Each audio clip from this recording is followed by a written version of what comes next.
ونعوذ بالله من شرور أنفسنا ومن سيئات أعمالنا من يهده الله فلا مضل له ومن يضلل فلا هادي له وأشهد أن لا إله إلا الله وحده لا شريك له وأشهد أن محمدا عبده ورسوله يا أيها الذين آمنوا اتقوا الله حق تقاته ولا تموتن إلا وأنتم مسلمون يا أيها الناس اتقوا ربكم الذي خلقكم من نفس واحدة وخلق منها زوجها وبث منهما رجالا كثيرا ونساء واتقوا الله الذي تساءلون به والأرحام إن الله كان عليكم رقيبا يا أيها الذين آمنوا اتقوا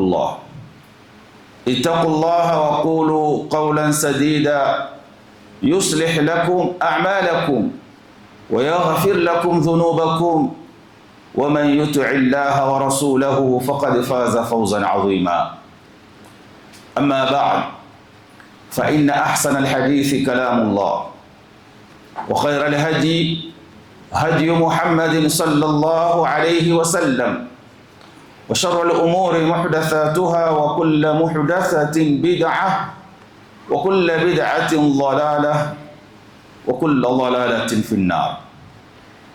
أحبابي في الله، أوصيكم ونفسي بتقوى الله. Hakuna dini wala dola wala nchi wala chama kilichomuinua mwanamke kama ilivyomuinua Uislamu. Uislamu ndio dini pekee yake iliyomkuta mwanamke katika udhalilifu, katika unyonge, katika kudharauliwa wa hali ya juu kabisa. Ukamuinua mwanamke na ukaufanya jambo la mwanamke katika Uislamu ni jambo kubwa mno. Ukamfanya mwanamke huyu anapokuwa ndiyo mama katika nyumba yake, Uislamu ukaujalia pepo kwamba iko chini ya miguu yake. Hivi ndivyo ulivyomuinua Uislamu mwanamke. Nakuja katika hadithi, Mtume alayhi salatu wasalam, jaa rajulu ilayhi, alikuja bwana mmoja kwa Mtume alayhi salatu wasalam, yatlubu aljihad ma'a, anataka kwenda kushiriki jihadi pamoja na Mtume sallallahu alayhi wasallam. Kijana amekuja kwa Mtume alayhi salatu wasalam, yatlubu jihad ma'a, anataka kwenda kushiriki jihadi pamoja na Mtume alayhi salatu wasalam, walakin ummuhu bakat litarkiha, nyumbani amemwacha mama analia, kwa nini mwanangu unaniacha? Nani atakayeniangalia wewe unakwenda jihad? Amekwenda kutaka fursa na idhini kwenda jihad kwa Mtume sallallahu alaihi wasallam, lakini amemwacha mamake analia kwa sababu amebaki peke yake, hana kumwangalia. Mtume alayhi salatu wasalam akamuhusia sahaba wake, akamuhusia huyu kijana, akamwambia ilzamuha fa innal jannata tahta rijlaiha, nenda ukae na mamako kwa sababu pepo iko katika miguu ya mamako. Hii ndiyo rafa iliyomuinua Uislamu, kumuinua mama wa Kiislamu. Mwanamke katika Uislamu anapokuwa zauja, ndiyo mke, umekwenda kumuoa, Allah subhanahu wa ta'ala akajalia ya kwamba kule kumuoa kwako mwanamke huyu, wewe uliooa, istakmala nisful iman, umekamilisha nusu ya iman, umekamilisha nusu ya dini yako. Huyu ndio mwanamke. Anapokuwa ni mke, mume amekamilisha nusu ya dini yake. Anapokuwa ni mama, pepo iko chini ya miguu yake. Rasul sallallahu alayhi wasallam anasema katika hadithi, akituambia man tazawaja faqad istakmala nisful iman, Yeyote anaingia katika marhala ya ndoa, huyo amekamilisha nusu ya imani yake. Basi falyattaqillaha fi nisfi albaqi, kilichobaki baada ya kuoa muogope Allah subhanahu wa ta'ala katika nusu iliyobaki. Hakuna dini iliyomuinua mwanamke kiasi hiki, hakuna dola iliyomuinua mwanamke kiasi hiki, bali pale mwanamke anapokuwa ni ukhti, ni dada, Allah subhanahu wa ta'ala amekuruzuku dada katika nyumba, hii ndio rafi yake na shani yake katika Uislamu. Mtume alayhi salatu wasalam anatuambia katika hadith ya kwamba laysa ahadun min ummati ya'ulu 3 banat au akhawat fayuhsinu ilayhinna illa kunna lahu sitran minan nar. Hakuna yoyote katika ummati wangu, yoyote katika ummati wangu ambaye kwamba Allah subhanahu wa ta'ala katika riwaya amempa watoto watatu au amempa dada watatu, lakini kwa sharti fayuhsinu ilayhin, akawafanyia vizuri madada zake wale watatu, akawaangalia kwa uzuri madada zake watatu, akasimama nao kwa hali na mali dada zake watatu, asema illa kunna lahu sitran minan nar, dada zako wale watakuwa ni sababu siku ya kiyama kwamba wao ni stara yako na moto wa jahannam, watakuwa ni hijabu wewe kuingia katika moto wa jahannam, watakukinga biidhnillahi ta'ala wewe kukutana na moto wa jahannam. Huo ndio mwanamke. Mwanamke anapokuwa ni binti,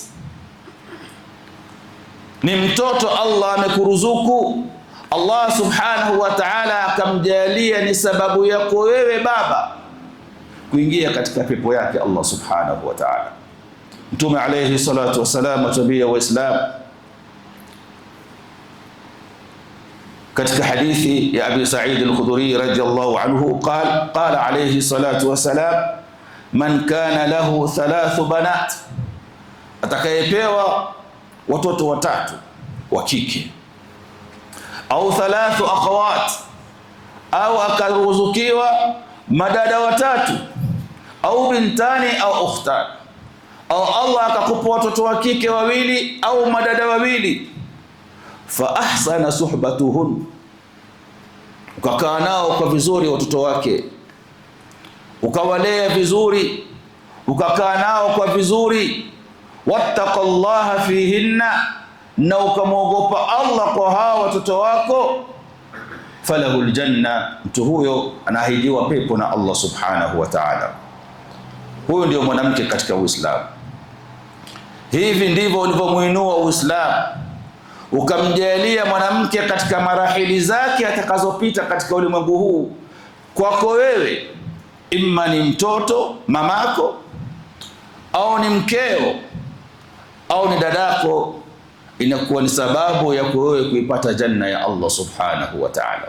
Hakuna dini, hakuna dola zinazodai kwamba zimeendelea zinapigania haki ya mwanamke zimemfikisha mwanamke daraja hii, hakuna. Ikhwani fillah, pamoja na haya tuliyoyatanguliza, Mtume sallallahu alayhi wasallam akatueleza katika haki zinazovunjwa na watu wanaodhulumiwa katika majumba ni huyu mwanamke wa Kiislamu. Na dhulma inakuwa ni mbaya zaidi pale anapokuwa yule anayekudhulumu ni mtu wako wa nyumbani. Uovu wake unakuwa ni mbovu zaidi mbele ya Allah subhanahu wa ta'ala. Dhambi yake inakuwa ni kubwa zaidi ikiwa yule anayekufanyia dhulma ni katika mtu wa nyumbani kwako.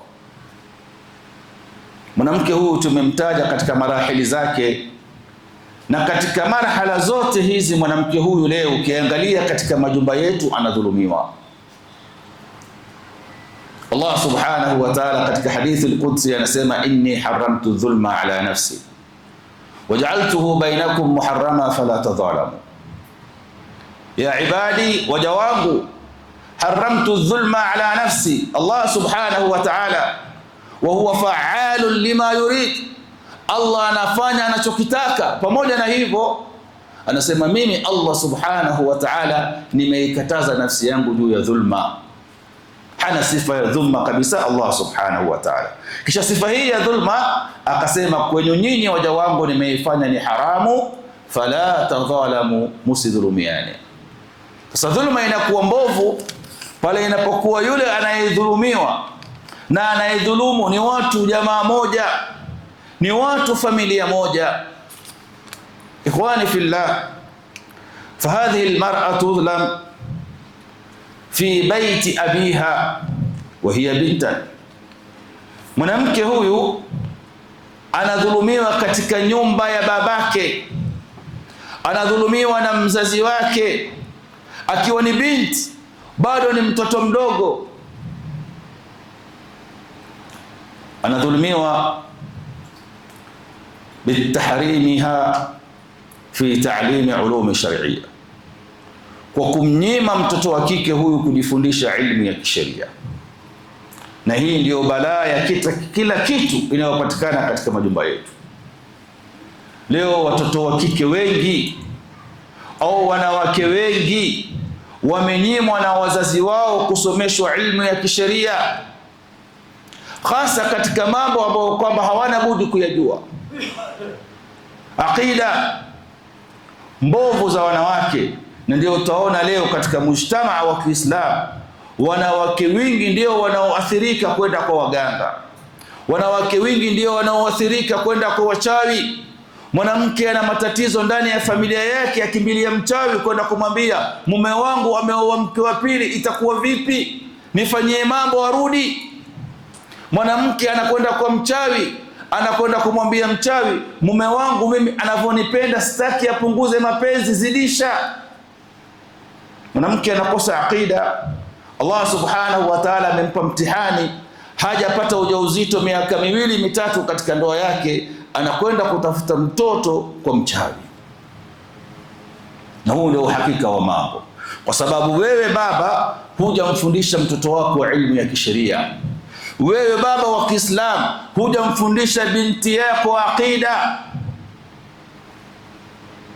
Wakati mmoja wa nyuma, rafiki yangu mmoja ananieleza ya kwamba alikwenda mwanamke wa Kiislamu katika mahakama ya kadhi. Yeye ni kadhi.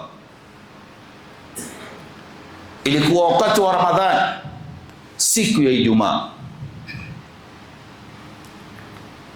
Mwanamke amekwenda katika mahakama ya kadhi siku ya Ijumaa, mchana wa Ramadhani. Waislamu analia. Kadhi kwa kile kilio akashtuka, kitu gani kimekupata? Anamwambia, bwana kadhi, mimi nimepewa mtihani wa mtoto, sina mtoto. Tumejaribu njia nyingi ikawa sipati mtoto, ila leo au kabla ya leo, masiku ya nyuma, akaambiwa kuna bwana mzuri anaweza kukusaidia upate mtoto. Akatoka nyumbani kwake bila idhini ya mume wake. Kosa la kwanza hilo, sababu hana elimu ya kisheria, anapupa ataka kupata mtoto. Akienda kwa mchawi, ule mchawi akaanza kumfanyia matibabu. Sasa siku hiyo, mchana huo, akapata simu kutoka kwa ule mchawi, akamwambia ile dawa yako ilikuwa tutafuta leo imepatikana, haraka njoo. Kutoka mwanamke wa Kiislamu mchana wa Ramadhani, siku ya Ijumaa, mekwenda mpaka kwa mchawi. Nasema nilipofika pale, kuna mambo yule mchawi alinifanyia sikujifahamu tena. Nikija nikitahamaki, mchawi ameniingilia, amemaliza shughuli zake mchana wa Ramadhani. Ndio akili yangu na fikra zangu na mawazo yangu yarudi, mambo gani haya nimefanya? Hajui atafanya nini. Akatoka pale kwa mguu mpaka katika mahakama ya kadhi, anamueleza kadhi kisa hiki. Yote haya Waislamu kwa sababu ya aqida. Wanawake wa mwenyimwa ilmu ya kisheria, wanaopiga ngoma na maayana na pungwa ni wanawake wa Kiislamu. Kwani hawa hawakuwa na wazazi? Hawakufundishwa ilmu ya kisheria? wewe baba wa Kiislamu utakwenda kumjibu nini Allah subhanahu wa ta'ala? Hii ni dhulma. Baba wa Kiislamu anamdhulumu binti yake akiwa nyumbani kwake kwa kukosa kumfundisha aqida, kwa kukosa kumfundisha kuisoma Qur'an. Wanawake wangapi wanakuja, unamwambia soma muawadhatayn, jisomee Ikhlas, Falak, Nas asubuhi mara 3, anakwambia shekhe, mimi sijui kusoma. Qul huwa Allahu ahad, haijui. Ana miaka 40, 50, huyu yusali vipi? Alitoka kwenye mti? La, alizaliwa na baba na mama. Mbona hawakumfundisha ilmu? Nani atakayekwenda kuwa masulia mbele ya mahakama ya Allah subhanahu wa ta'ala ikiwa si wewe baba? Ikhwani fillah, kumnyima mtoto wa Kiislamu ilmu ya kisheria ni miongoni mwa dhulma kubwa mzazi unaomfanyia mtoto wako. Leo wanawake wamekuwa wajinga, hawana aqida, hawajui kuisoma Qur'an, hawajui swala. Angalia namna wanawake wanavyoingia msikitini, kaifu sijui nyumbani waswali vipi. Angalia namna wanavyoingia msikitini na mavazi yao wanavyokuja nayo kuswali msikitini. Wengine wamevaa mavazi utafikiri ni wanaume, nisfu saq, tena asimama Allahu akbar, aswali miaka yake yote hiyo swali hivyo, anaswali na nguo yenye kumshika. Hatuzungumzii masala ya saumu, hatuzungumzii masala ya tohara yake mwenyewe. Anapoingia katika hedhi na nifas, mwanamke hajui hata namna ya kujitohirisha. Ndio pale ukamwona binti na mwanamke wa Kiislamu amejamiana na mume wake, ametoka katika hedhi, anakwenda kujitohirisha, anaoga akiwa amevaa shower cap, hataki nywele zake ziguse maji ziharibike. Baada ya hapo anakwenda kuswali, baada ya hapo anafunga, baada ya hapo anasoma Qur'an. Nani atakwenda kuulizwa ikiwa si wewe baba? Kwa hivyo hii ni dhulma ya kwanza anayofanywa binti akiwa nyumbani kwa babake. Wewe baba ndio uliyomdhulumu mtoto wako wa kike. Siku ile Allah anasema yauma yafirru almar'u min akhihi wa ummihi wa abihi wa sahibatihi wa banihi. Utamkimbia mtoto wako kwa sababu mambo ni haya. Ikhwani fillah, unajua mtoto leo atanishtaki, tudhlam wa hiya ukhtan. Mwanamke amedhulumiwa akiwa ni binti nyumbani kwa babake.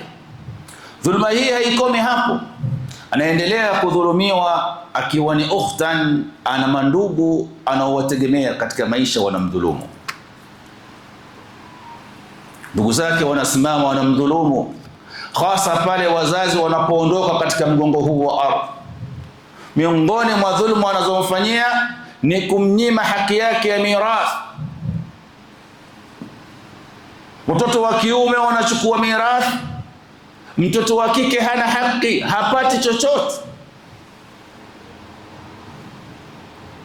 Nadhulumiwa mtoto wa kike, na sisi tumeyaona, na nyinyi ikhwani mmeyaona. Wangapi wameshtakia kwamba ndugu zao, baba mmoja mama mmoja, aliyokuwa ategemea watasimama na yeye, wamemkata kwa sababu ya mirathi, wamemtupa wakamuibia mirathi yake.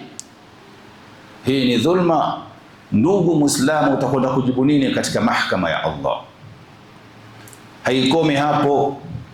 Mwanamke huyu ambaye kwamba ni ukhti yako anadhulumiwa pale unapomkataza kwenda kwa mume wake, unapomkataza kuolewa, hasa pale inapotokea kwamba mke na mume wamekosana,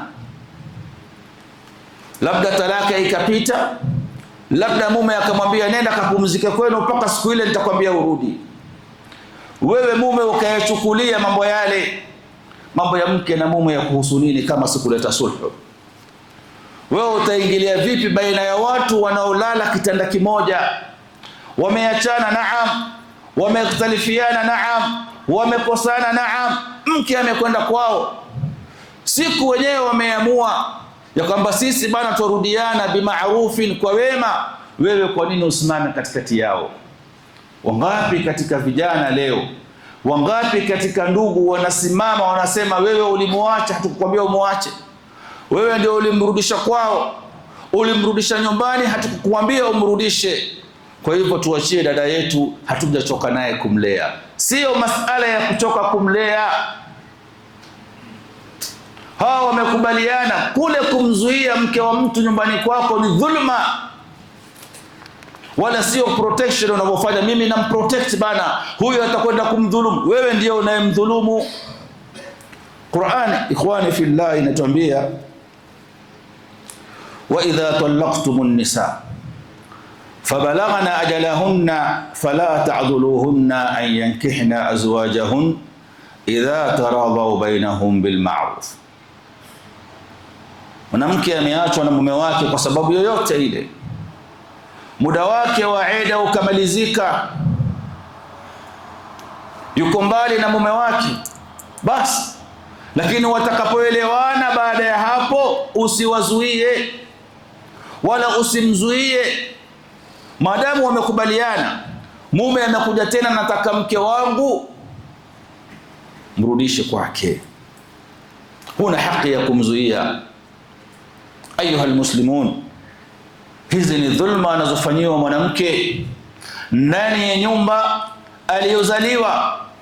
Anafanyiwa dhulma akiwa ni binti na babake mzazi, anafanyiwa dhulma akiwa ni dada na kakake,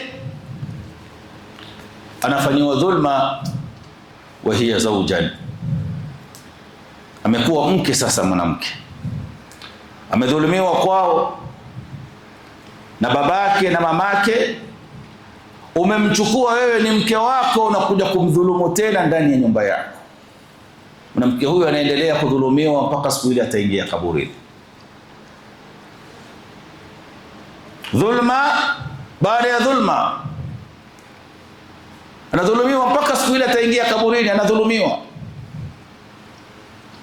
anaingia kaburini mwanamke yule, wanaoshuka kwenye kumchukua mwili wake kumzika pale ndani ya kaburi si maharimu zake. Yeye miaka yake yote amejistiri, hakukubali asiyekuwa maharimu yake hauguse mwili wake. Kwa sababu ya ujinga wa familia, kwa sababu ya kukosa ghira watu wa familia, siku mwanamke yule atiwa kaburini, anapisha ajnabi, anamwambia teremkeni mumzike mke wangu. Wewe wafanya nini? Dada yako anazikwa na watu ambao kwamba sio maharimu zake, wanaopokea mwili wanautia katika kaburi. Wewe unafanya nini? Ndio dhulma, ikhwani fillah. Anadhulumiwa mwanamke katika marahili yote ya dunia yake, marahili yote anayopitia katika maisha yake tudhlam. Hivi sasa anadhulumiwa, amekuwa ni mke, yuko katika nyumba ya mume wake.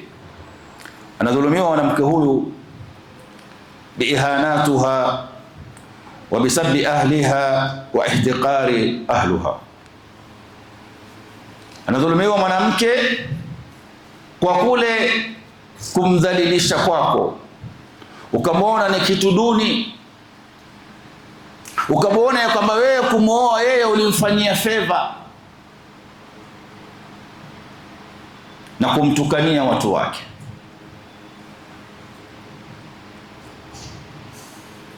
Unamdunisha mwanamke, unamwambia mimi nimekutoa kwenu, wewe ulikuwa walala mahali fulani, angalia nyumba unaolala leo. Wewe ulikuwa hujawahi kupanda gari ukiwa kwenu, mpaka unkuja kwangu ndio wapanda gari. Ukamtukania watu wake, wazazi wake, ukamtukana yeye ni punda, na wazazi wake wote hawana akili. Mwenye akili ni wewe peke yako. Dhulma. Kwa sababu mwanamke hana mahali pa kwenda, hajui akitoka pale atakwenda wapi. Amezaa na wewe watoto 3, 4, 6, atakwenda wapi? Anabaki kwa sababu ya watoto wake. Tudhlam wa hiya zawjan. Dhulumiwa mwanamke. anakaa anavumilia, nitakwenda wapi? Hata katika masurufu muangalie. Mama mmoja alikuja ofisini kwangu, ananiambia, Sheikh, mume wangu akitoka usubuhi ananiachia shilingi 50. Hakuna unga ndani ya nyumba, hakuna mafuta, hakuna chochote. Na jioni akija, kama sikupiga nitapigwa. Akirudi mume jioni, ikiwa mke hakupika atapigwa. Shilingi 50. Mwambie, na wewe umebaki katika ndoa hii? Ananiambia, nitakwenda wapi? Hizi ndio hali wanazopitia wanawake ndani ya majumba, na mengine makubwa labda zaidi ya hayo. Mwanamke ambao kwamba Uislamu umemwinua, umekuja ukamhifadhi, umekuja ukampa heshima, leo katika nyumba ya yule ambaye kwamba sema huyu ndio partner wangu wa maisha, hivi ndivyo wanavyofanya. Tudhlam bidharbiha dharban mubarrihan. Mwanamke leo katika nyumba ya Uislamu wamefanywa punching bag, anapigwa kama vile mtu anavyopigana wrestling. Wakati mwingine mke ni mjamzito na mume anainua guu lake anampiga teke kwenye tumbo. Thumma Uislamu umefundisha kuna dharb,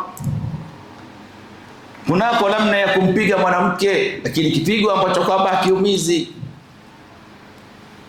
Baadhi ya ahlul ilmi wakasema ni kumpiga na fumbo ya mswaki. Mswaki ndiyo kichapo cha kumpiga naye mwanamke. Leo kuna midume ndani ya nyumba, akishaoa tu ana fimbo yake special na bakora yake. Hii ni ya kumtia adabu mwanamke, ataiweka hapo mahali fulani. Hiyo ni ya taadil. Wako watu katika majumba, mwanamke anafanywa ngoma, punching bag. Nasema hawa hawaendi bwana, mpaka wapige hao ni punda hapa. Piga makofi bayali matatu tosha, atarudi kwa laini. Nadhulumiwa mwanamke wa Kiislamu, na mtu ambaye kwamba ameamua kuishi naye. Mtume alayhi salatu wasalam astaajabu, anasema, vipi mmoja wenu anampiga mkewe jaldadul abd, anampiga mwanamke kama anavyompiga mtumwa, thumma yujami'uha fi akhir al-yawm, kisha usiku anamtaka kitandani. Wewe hata hii haikuumizi? Uone haya. Mchana umempiga, umemuita manijina na maneno ya kumuita, usiku wamtaka kitandani. Huruma iko wapi? Mawadda yako wapi? Hakuna. Bali wengine katika balaa wanayofanya na wanaume, sisi waume, leo tungekuwa katika nchi zinazohukumiwa na sheria ya Kiislamu, basi wengi wetu tungekuwa hatuko katika ndoa. Ingekuwa imefanywa kitu na inaitwa li'an. Sisi hufikia mahali tukawaita wake zetu malaya. Nini maana ya kumuita mwanamke wako malaya? Huyu malaya tu bana. Malaya tu bana. Nitaleta malaya hapa kutoka kwao. Nini maana ya kusema mke wako ni malaya? Ni kwamba anafanya uzinifu. Unao ushahidi huna. Ikiwa ni nchi ya Kiislamu inayohukumiwa na Uislamu, unaapishwa mara 4 kwamba wewe unasema kweli, na mara ya 5 unakula shahada ya kiapo ya kwamba lau wewe ni mrongo, basi laana za Allah ziwe juu yako. Baada ya hapo inayofuata ni nini? Ile ndoa inavunjwa hapo hapo, hakuna ndoa. Wewe unakaa vipi na malaya? Leo kwako ni malaya, kesho ni dada. Kuna mapenzi haya. Sasa hii ndio dhulma anayedhulumiwa mwanamke wa Kiislamu katika nyumba ya mume wake. Anaitwa majina machafu, anadharauliwa wazazi wake, anahesabiwa ihsani aliyofanywa na mume wake. Wewe nimekufanyia kadhaa kadhaa kadhaa kadhaa. Nyumba anayokaa babako sasa nimemnunulia nini? Wewe utarambia nini? Hizi ndio hali na hizi ni dhulma anazofanywa mwanamke wa Kiislamu katika nyumba ambayo kwamba ni yake mwenyewe. Barakallahu li wa lakum bil Qur'an al-azim wa nafa'ani wa lakum ayat hakim fastaghfiruhu innahu huwal barrul karim wa huwal ghafurur rahim.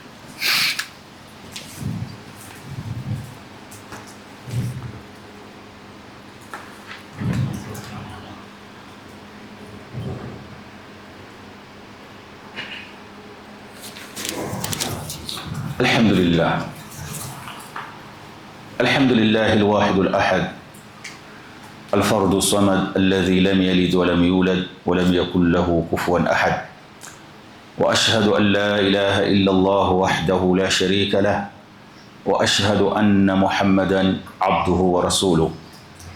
أحبابي في الله, tunakumbushana na kutahadharishana kuhusiana na kiumbe huyu dhaifu ambaye kwamba ni mwanamke. Mwanamke Uislamu umemuinua, na pale Uislamu ulipomuinua ukataka mwanamke huyu haki zake zihifadhiwe, aheshimiwe mwanamke huyu na achungwe. Masikitiko ni pale ambapo kwamba wale waliopangiwa kumuhifadhi na kumsimamia haki zake wanapoingia wao kumdhulumu kabla ya kudhulumiwa nje, kabla ya kudhulumiwa kazini, kabla ya kudhulumiwa barabarani, anadhulumiwa ndani ya nyumba yake mwenyewe. Mwanamke wa Kiislamu leo anadhulumiwa anapokuwa ni mama katika nyumba yake. Mama anadhulumiwa na watoto wake mwenyewe aliowazaa. Watoto wake mwenyewe aliowabeba katika tumbo lake miezi 9 na zaidi, au miezi 9 kupungua kidogo. Wamekuwa watu wazima sasa, wanaweza kusimama wakamtukana mama yao kulia na kushoto. Mtu anamtukana mama yake mzazi. Sheikh Muhammad Hussein wakati mmoja kwenye mimbari hii ametoa kisa kwamba kuna bwana amempiga mama yake chuma cha kichwa, chuma, kwa sababu ya kikombe alichokinunua Dubai amekivunja mama yake. Chuma. Unashirikiana na mkeo, unamdhulumu mamako mzazi. Huyu mwanamke atakuwa safe wapi ikiwa mtoto wake aliyemzaa akamlea kwa dhiki, akauza vitu zake kwa sababu ya kukusomesha wewe, leo unasimama kumdhulumu mama yako? Sikumtukana tu, imefikia hadi leo watoto wanaopiga mama zao. Mtoto anaona haya kufanya introduction na kwamba huyu ni mamangu, kwa namna alivyo. Ana rafiki zake, anauliza huyu ni nani? Anamwambia huyu mfanyakazi wetu nyumbani.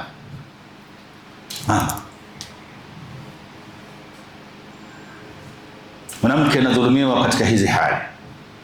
Mama huyu anadhulumiwa mume wake anapoondoka, kama anavyodhulumiwa binti. Mume ndani ya nyumba amekufa, amebaki na watoto, anategemea wamuangalie. Watoto hao ndio mwanzo wanamdhulumu, hata haki ya mirathi ya kumrithi mume wake hapati. Mume wake aliyekaa naye miaka 30, miaka 40 amekufa, basi urathi pia kupatwa kwa mume wake ana haki, lakini watoto watakangania mali, mama hapewi chochote. Hivi ndivyo anavyodhulumiwa mwanamke. Anadhulumiwa mwanamke, hata mahari yake hapewi.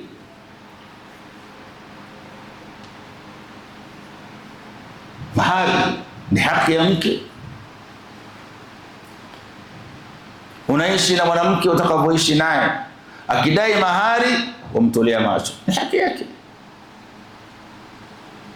Leo kuna baadhi ya sehemu mwanamke akiona kwamba anapewa mahari anajua talaka inafuata, hata mahari pia anayogopa kwa sababu ya cultural issues.